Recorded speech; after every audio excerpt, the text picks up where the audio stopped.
ქართული ოცნება კიდევ ერთხელ ადასტურებს, რომ ადგილობრივ არჩევნებზე ეუთო ოდირის მოწვევას არ აპირებს. მმართველობის არჩევნების საერთაშორისო დაკვირვების გარეშე ქართულ ოცნებას ადგილობრივი არჩევნების საერთაშორისო აღიარება აღარ სჭირდება და მმართველობის ისტორიაში პირველად სადამკვირვებლო მისიას აღარ იწვევს. ოპოზიციის გარკვეული ნაწილი ბოიკოტის რეჟიმშია. საარჩევნო მარათონში არ მონაწილეობს. არჩევნებს არ აღიარებს, მაგრამ მაინც სურთ ეუთო ოდირის სადამკვირვებლო მისია ჩამოვიდეს. ხმაური ოპოზიციურ ფლანგზე ბრიტანეთის საელჩოს განცხადების შემდეგ იწყება. პირველად ქართულ ოცნებას სწორედ ბრიტანეთის საელჩო მოუწოდებს საარჩევნოდ ეუთო ოდირი მოიწვიოს. ჩვენ მოუწოდებთ საქართველოს მთავრობას მოიწვიოს ეუთო ოდირის მისია ოქტომბრის მუნიციპალური არჩევნების დასაკვირვებლად და გაითვალისწინოს 2024 წლის საპარლამენტო არჩევნებთან დაკავშირებით ოდირის საბოლოო ანგარიშში გაცემული ყველა რეკომენდაცია. შემდეგ თავად ეუთო ოდირი იტყვის, რომ მზად არის დააკვირდეს თვითმმართველობის არჩევნებს. ეუთო ოდირი კვლავ მზადაა სადამკვირვებლო მისია გაგზავნოს, თუ ხელისუფლება დროულად გააგზავნის მოწვევას, გამჭვირვალობისა და საქართველოს დემოკრატიული ინსტიტუტების მიმართ საზოგადოების ნდობის გაზრდის მიზნით. და მხოლოდ ამის შემდეგ დგება ეს საკითხი ოპოზიციის დღის წესრიგში. სალომე სამადაშვილი ირწმუნება, რომ ქართულ ოცნებას დემოკრატიული ფასადის შექმნაც კი არ სურს. ეუთოს განცხადება, რომელშიც ის გამოხატავს შეშფოთებას იმასთან დაკავშირებით, რომ არ მიუწევია ქართულ ოცნებას ოფიციალურად დაკვირვებისთვის ადგილობრივ არჩევნებზე, ადასტურებს, რასაც ჩვენ ვამბობთ დიდი ხანია, რომ ეს არის ხელისუფლება, რომელსაც არანაირი დემოკრატიული ფასადის შექმნა რეალურად არ სურს არჩევნებზე. არადა ყველაფერი ძალიან მარტივად არის. პრემიერი ირაკლი კობახიძე არჩევნებით დაინტერესებულ სუბიექტებს მოუწოდებს. ჯერ ეუთო ოდირის 2024 წლის საპარლამენტო არჩევნების ანგარიში აღიარონ და დამკვირვებლად მის მოწვევაზე შემდეგ ისაუბრონ. ჩვენთვის მნიშვნელოვანია გავიგოთ რა ხდება ეუთო ოდირთან დაკავშირებით. თქვენ გახსოვთ, რომ დაწერა წინა არჩევნებზე ეუთო ოდირმა თავისი დასკვნა და ეუთო ოდირი გახდა არა მხოლოდ ჩვენი ქართული რადიკალური ოპოზიციის თავდასხმის ობიექტი, არამედ საერთაშორისო სუბიექტების თავდასხმის ობიექტიც. ჯერ გავიგოთ, აღიარებენ თუ არა ეს ადამიანები ეუთო ოდირის ჩარშანდელ დასკვნას და ამის შემდეგ შეიძლება ჩვენ ვიმსჯელოთ ეუთო ოდირის მოწვევასთან დაკავშირებით. პირველ რიგში ჩვენ დაგჭირდება აქაური რადიკალური ოპოზიციის და საერთაშორისო სუბიექტების პოზიცია იმასთან დაკავშირებით, თუ როგორ უდგებიან შარშანდელ დასკვნას, რომელიც მომზადა ეუთო ოდირმა. ამის შემდეგ ვიმსჯელოთ ყველაფერს დანარჩენს. 2024 წლის 26 ოქტომბრის საპარლამენტო არჩევნების მეორე დღეს ეუთო ოდირი ჯერ იტყვის, რომ არჩევნები თავისუფალი იყო და კონკურენტული. შემდეგ დაწერს, რომ ის კარგად იყო ორგანიზებული. 26 ოქტომბრის არჩევნები იყო კონკურენტული იმ ფაქტიდან გამომდინარე, რომ ამ მომრჩევლებს შეეძლოთ არჩევანი გაეკეთებინათ 18 საარჩევნო სუბიექტს შორის. გუშინდელი არჩევნები არ იყო უბრალოდ არჩევანის გაკეთება მმართველ პარტიასა და ოპოზიციურ პარტიას შორის, არამედ ასევე ოპოზიციურ პარტიებს შორისაც იყო საკმაოდ აქტიური კონკურენცია. ეს იყო კონკურენტული არჩევნები, თუმცა იყო შენიშვნები, რაც აჩვენებს, რომ არის გაუმჯობესების პოტენციალი. ანუ არჩევნები იყო კონკურენტული, შეგიძლიათ ისიც გითხრათ, იყო თუ არა თავისუფალი და სამართლიანი. ჩვენ ასეთ ტერმინებს არ ვეყენებთ. ისე კი დემოკრატიის თვალსაზრისით არჩევნები იყო ადეკვატური. გაუმჯობესების პერსპექტივა. მაგრამ დამარცხებული პარტიები და მათი მოკავშირეები ევროპაში მის აღიარებას არ აპირებენ. შედეგები არ მოსწონთ. ქართული ოცნების გამარჯვება მათ გეგმებში არ შედის. მაიდანი აქვთ დაგეგმილი. ამიტომაც ეუთო ოდირის პოზიტიურ ანგარიშს არ მიიღებენ. გაყალბება უკვე დადასტურდა ქვეყანაში. ეს არის პრობლემა. მაგრამ ეუთო ოდირას ყველაზე ცივი საერთაშორისო ავტორიტეტული სადამკვირვებლო მისია.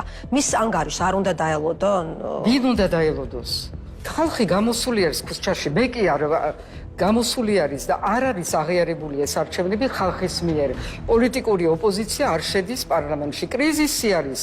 გვინდა, არ გვინდა, კრიზისია. დახვები ძალიან ბევრ პუნქტს დარღვევებთან დაკავშირებით, თუმცა შეფასების ყველა პუნქტი ჩემთვის მისაღები არ არის. ოდირის დასკვნა არ არის ჩემთვის ბიბლია, რომ ყველაფერს დავეთანხმებოდი. რა თქმა უნდა. ვენესუელა და ნიკარაგუას გარდა არაგერას არ არის ამ არჩევნების შედეგებს. ეხლა ველოდოთ დასკვნას, დაველოდოთ. ჩვენ ვერ დაველოდებით ვერც ერთ შემთხვევაში სხვადასხვა ორგანიზაციების საბოლოო განაცხადს. ჩვენი გუნდი ძალიან საამაყო ამბობს, რომ არ არსებობს მანდატი არალეგიტიმურ გაყალბებულ რუსულ პარლამენტში, ეს მოახდენს ბევრად უფრო დიდ გავლენას ეუთოს დასკვნაზე, ვიდრე ნებისმიერი სხვა. სალომე ზურაბიშვილი ორბელიანების სასახლეში ბოლო დღეებს ითვლის. თუ რევოლუცია არ იქნება, არც მისი პოლიტიკური კარიერა გაგრძელდება. ოპოზიციას ესმის, რომ წაგება მასაც ძვირად დაუჯდება. ძალაუფლებას თუ ვერ მოიპოვებს, შესაძლოა ლობისტების მხარდაჭერა დაკარგოს. ევროპელმა აქტორებმა კი იციან, ხელისუფლება თუ არ შეიცვლება, ისინი საკუთარ დღის წესრიგს საქართველოში ვერ გაატარებენ. ინტერესი ყველას თავისი აქვს. მიზანი ყველას ერთი. არ მიიღონ ეუთოოდირის დასკვნა და პოლიტიკური პროცესი გადაიტანონ ქუჩაში. ქართული ოცნების შეცვლა იმდენად დიდი ამოცანა ხდება, რომ ევროპელი ბიუროკრატები უპრეცედენტო გადაწყვეტილებას მიიღებენ, როცა ეუთოოდირის სადამკვირვებლო მისიის ანგარიშს დააიგნორებენ. მაიდანის სცენა პარლამენტის წინ გაიშლება. ცეცხლწაკიდებული ბარიკადები, მოლოტოვის კოქტეილები, პოლიციაზე თავდასხმები, სახელმწიფო შენობაზე შტურმი. ეს უნდათ. ეუთოოდირის დასკვნა, რომ აღიარონ მაშინ რევოლუციაზე მოუწევთ უარის თქმა. რევოლუცია კი უცხოელ დონორებს დაფინანსებული აქვთ. მაგრამ ეს გეგმაც ვარდება. ახლა თვითმმართველობის არჩევნები მოდის. ეუთოოდირის პრაქტიკას თუ გადავხედავთ ადგილობრივ არჩევნებს, ის ძალიან იშვიათად აკვირდება. სტატისტიკას გადავხედოთ. 1990-2024 წლებში ეუთოოდირი 520 არჩევნებს აკვირდება. ადგილობრივი მათგან მხოლოდ 38-ია. ადგილობრივი არჩევნები ეს უფრო ხალხის ყოფითი პრობლემებია. ვინ იზრუნებს ქალაქების იერსახესა და სოფლების ინფრასტრუქტურაზე, ეს დიდ პოლიტიკურ სურათში დიდ ინტერესებს არ აღწრავს. საქართველოს უკვე შემდგარი დემოკრატიული და სუვერენული ქვეყანაა. საარჩევნო სისტემა თანამედროვე აქვს. ხმის მიცემაც და ბიულეტენების დათვლაც ელექტრონულად ხდება. ეუთოოდირის შეფასება უკიდურესად პოზიტიურია. შვეიცარიელი დამკვირვებელი იტყვის, რომ არჩევნები იდეალურად იყო ორგანიზებული. ამიტომაც თვითმმართველობის არჩევნების ჩატარება უკვე პრობლემა არ არის. ბოლო-ბოლო არჩევნებს ლეგიტიმურობას ხალხი აძლევს და არა ეუთოოდირი. ამიტომაც პრემიერი ირაკლი კობახიძე იტყვის, რომ 2021 წლის ადგილობრივი არჩევნები გამონაკლისი იყო. ზოგადად არ არის ასეთი პრაქტიკა, რომ თვითმმართველობის არჩევნებზე იწვევდნენ ეუთოოდირს. გადახვევები ხდება, მათ შორის ჩვენს გქონდა ასეთი გადახვევა, მაგალითად 2021 წელს, გამომდინარე იქიდან, რომ რაღაცნაირად ეს არჩევნები იყო დაკავშირებული საპარლამენტო არჩევნების თემასთან. ასე სხვადასხვა ქვეყანაში არის გამონაკლისი შემთხვევები, როდესაც თვითმმართველობის არჩევნებზეც იწვევენ ეუთოოდირს, თუმცა ეს არის მხოლოდ გამონაკლისი. სტანდარტული პრაქტიკის მიხედვით საპარლამენტო არჩევნებზე, საერთო ეროვნულ არჩევნებზე ხდება ხოლმე ეუთოოდირის მისიის მოწვევა. კიდევ ერთხელ მივუბრუნდეთ თავად ეუთოოდირის განცხადებას. სადამკვირვებლო მისია ამბობს, რომ მზად არის იყოს დამკვირვებელი. თუმცა ქართული ოპოზიციისა და მისი დასავლელი პატრონების მიერ ანგარიშის მიუღებლობის ფონზე, ეს უკვე ის შემთხვევა არ არის, როცა მთავარი მზადყოფნაა. ეუთოოდირი დეკორატიული ინსტრუმენტი არ გახლავთ, რომელიც სადღაც კუთხეში დგას და არჩევნებს გარკვეული დისტანციიდან აკვირდება. მას სიმბოლური დატვირთვა და როლი არ აქვს. ეს მის განცხადებაშიც კარგად იკითხება. მის მონიტორინგს ერთი მიზანი აქვს: გაზარდოს საზოგადოებრივი ნდობა. განცხადებაშიც ასე წერია. გამოდის, რომ მისიის ჩართულობას ფასი აქვს მხოლოდ იმ შემთხვევაში, თუ მის სიტყვას წონა აქვს. მის დასკვნას კი აღიარება. მაგრამ სადამკვირვებლო მისია არაფერს აკეთებს იმისთვის, რომ საკუთარი დასკვნის მიმართ ნდობა გაჩნდეს. მაშინაც თუმცა, როცა კონკრეტული პოლიტიკურად ანგაჟირებული ევროპელი აქტორები მის შეურაცხყოფაზე გადადიან, ევროსაბჭოში მას უკვე კრიმინალებად მოიხსენიებენ. ვინ არის პასუხისმგებელი იმ ანგარიშზე, სადაც წერია, რომ გასული წლის არჩევნები თავისუფალი და სამართლიანი იყო? ვინ არიან ეს კრიმინალები? ეს კრიმინალები არიან ეუთოს გუნდში, სამწუხაროდ ისინი ყალბ ანგარიშებს აქვეყნებენ. არჩევნები არ იყო სამართლიანი და არ იყო თავისუფალი. ასეთი თავდასხმები იმ კამპანიის გაგრძელებაა, რომელიც საქართველოს საპარლამენტო არჩევნების მეორე დღიდან დაიწყება. თვალი გადავავლოთ ბულინგის ამ ისტორიას. 2024 წლის 27 ოქტომბერს, არჩევნების მეორე დღეს, ევროპის საბჭოს სადამკვირვებლო მისია პრესკონფერენციას ატარებს და ღიად აცხადებს: საარჩევნო პროცესი იყო თავისუფალი და კონკურენტული. პროცესი იყო უკვე კარგად ადმინისტრირებული და აქ უნდა აღინიშნოს, რომ საკმაოდ აქტიურად ხორციელდებოდა ამომრჩევლების განათლება და ინფორმირება ახალი ტექნოლოგიების გამოყენების შესახებ. კენჭისყრის დღე პროცედურულად ზოგადად კარგად იყო ორგანიზებული და ადმინისტრირებული. მაგრამ დამარცხებული პარტიები მისიის შეფასებას არ იღებენ. არჩევნებს შემდგარად არ აცხადებენ. პარლამენტის მუშაობაში არ მონაწილეობენ და ქუჩაში გადიან.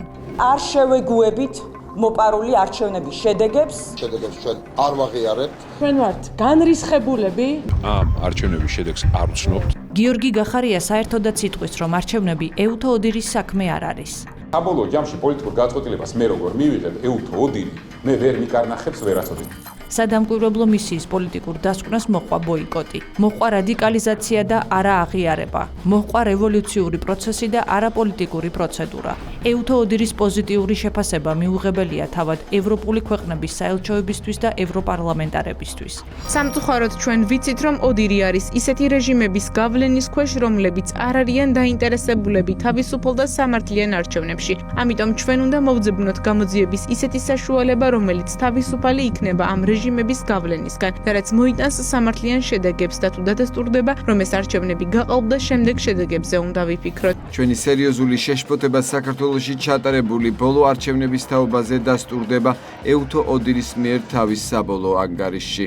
როდესაც არჩევნები ყალბდება, დემოკრატიას საფრთხე ემუქრება. ეუთო ოდირის ანგარიში ადასტურებს სერიოზულ ხარვეზებს საქართველოს არჩევნებში. ხელისუფლებამ უნდა გაითვალისწინოს გაცემული რეკომენდაციები და ადამიანის უფლებათა დარღვევებზე პასუხისმგებელი პირები უნდა დაისაჯონ. საქართველოში საპარლამენტო არჩევნების შესახებ ეუთო ოდირის საბოლოო ანგარიში გამოქვეყნებულია და ადასტურებს მის წინასწარ დასკვნებს. ეს არ არის ის სტანდარტი, რასაც ჩვენ ევროკავშირის კანდიდატი ქვეყნისგან ველით. ნდობის აღდგენის ერთადერთი გზა საქართველოში ახალი არჩევნების დანიშვნაა. ევროპარლამენტარი მიხაელ როთი საერთოდაც იტყვის, რომ ეუთო ოდირი კი არა თავად იტყვის არჩევნები ჩატარდა თუ არა. ეუთო ოდირის მანდატი არ გახლავთ ის, თქვენ გითხრათ, რომ არჩევნები არ იყო თავისუფალი ან სამართლიანი. ეს ჩვენი მოვალეობაა. არჩევნებიდან თვენახევარში მისია საბოლოო დასკვნას აქვეყნებს. ანგარიშში წერია: არჩევნები კარგად იყო ადმინისტრირებული, კარგად იყო ორგანიზებული, მოწესრიგებულად მიმდინარეობდა. ოპოზიციაც და მისი ლობიც მზად არიან ყალყზე დადგნენ და ეუთო ოდირის დასკვნა არ მიიღონ. ჯო უილსონი, ამერიკის ჰელსინკის კომისიის თავმჯდომარე, არჩევნებს არალეგიტიმურად გამოაცხადებს. კონგრესმენის სიტყვა ფაქტების წინააღმდეგ გამოდის. საქართველოში არჩევნების შესახებ ეუთო ოდირის ანგარიშის განხილვის შემდეგ ვიმეორებ იმას, რაც ადრე ვთქვი. დე-ფაქტო ქართული ოცნების ხელისუფლება არალეგიტიმურია. პრეზიდენტი ზურაბიშვილი ერთადერთი ლეგიტიმური ძალაა. ნებისმიერი ახალი მთავრობა თავისუფალი და სამართლიანი არჩევნების გზით უნდა ჩამოყალიბდეს. მიხაელ როთი იტყვის, რომ ახალი არჩევნების ჩანიშვნა აუცილებელია. ეუთო ოდირის დასკვნას უმდობლობას გამოუცხადებს ესტონეთის საგარეო საქმეთა მინისტრი, შვედეთის, ფინეთის და ნორვეგიის საგარეო საქმეთა მინისტრები. შემდეგ იქნება ეუთოს საპარლამენტო ასამბლეა და პორტოს დეკლარაცია. აქაც დებატების დროს შვეიცარიის პარლამენტის წევრი დანიელ ფაზლერი ეუთო ოდირის სადამკვირვებლო მისიის წევრი იყო. ის ეუთოს ასამბლეას ესწრება და სიტყვითაც გამოდის. იტყვის, რომ არჩევნები საქართველოში იდეალურად იყო ორგანიზებული, დარღვევები კი არ ყოფილა.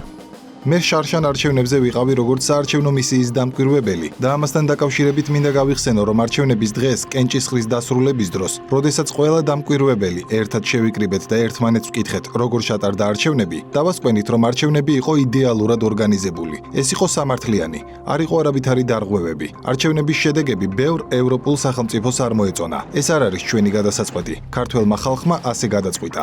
სიტყვით გამოდის ეუთოს გენდივანი, ფერიდუნ სინირლიოღლუ. ეუთო ოდირის დასკვნაზე დაყრდნობით ის იტყვის, რომ ხარვეზების მიუხედავად შედეგები ხალხის ნებას გამოხატავს.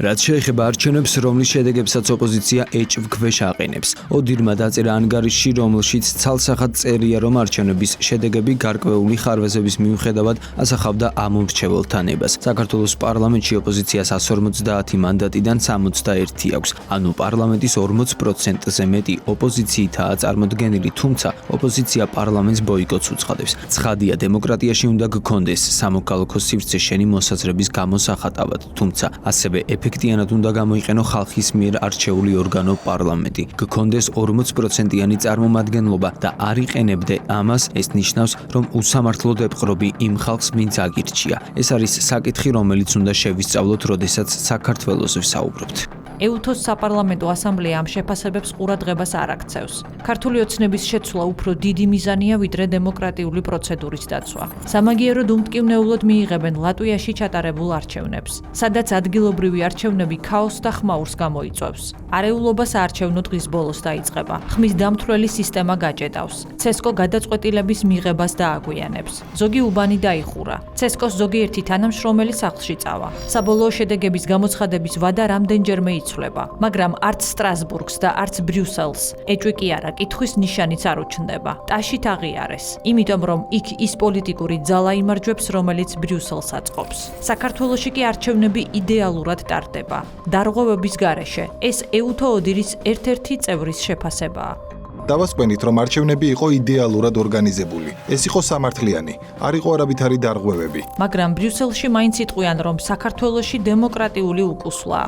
მართველი ძალა კარგად ხედავს, ვისი ინტერესები დგას არჩევნების არაღიარების უკან. იცის, რატომ ესხმიან თავს ეუთო ოდირს. ქართული ოცნების პოლიტიკური საბჭო ოფიციალურ განცხადებაში კონკრეტულ მიზეზს ასახელებს. Deep State-ს სინამდვილეში არჩევნების შედეგები არ მოსწონს. შედეგები და არასაარჩევნო პროცესი, რომელიც კონკურენტულიც იყო, თავისუფალიც და კარგად ორგანიზებულიც. ქართველი ხალხის წინააღმდეგ ორკესტრირებულ თავდასხმას, რომელმაც 26 ოქტომბრის შემდეგ ახალი შინაარსი შეიძინა, აქვს ერთადერთი მიზეზი. ქართველმა ხალხმა არ დაუშვა ხელისუფლებაში Deep State-ის აგენტურის კოლექტიური ნაცმოძრაობის დაბრუნება, რასაც ღიად გულშემატკივრობდნენ ევროკავშირის ელჩი საქართველოში და კონკრეტული ევროპელი და ყოფილი ამერიკელი ჩინოვნიკები. ყველა ხედავს, რომ საპარლამენტო არჩევნების ლეგიტიმურობას ვერავინ აყენებს ეჭვქვეშ. გარდა ობიექტური სინამდვილისა, არჩევნების ლეგიტიმურობას ამყარებს როგორც ეუთო ოდირის დასკვნა, ისე ეუთოს ხელმძღვანელი თანამდებობის პირების განცხადებები. მათ შორის ეუთოს გენერალური მდივნის რამდენიმე დღის წინანდელი განცხადება იმის შესახებ, რომ 2024 წლის არჩევნები ქართველი ხალხის ნებას სრულად ასახავდა. აშკარაა, რომ ევროპელი ჩინოვნიკები არა არჩევნების შინაარსით, არამედ მისი შედეგებით არიან უკმაყოფილო. იმდენად სჭირდებათ ქართული ოცნების გზიდან ჩამოშორება, რომ მზად არიან გადააბიჯონ ხალხის ნებას, ეუთო ოდირის ანგარიშს და ევროპულ ღირებულებებსაც კი.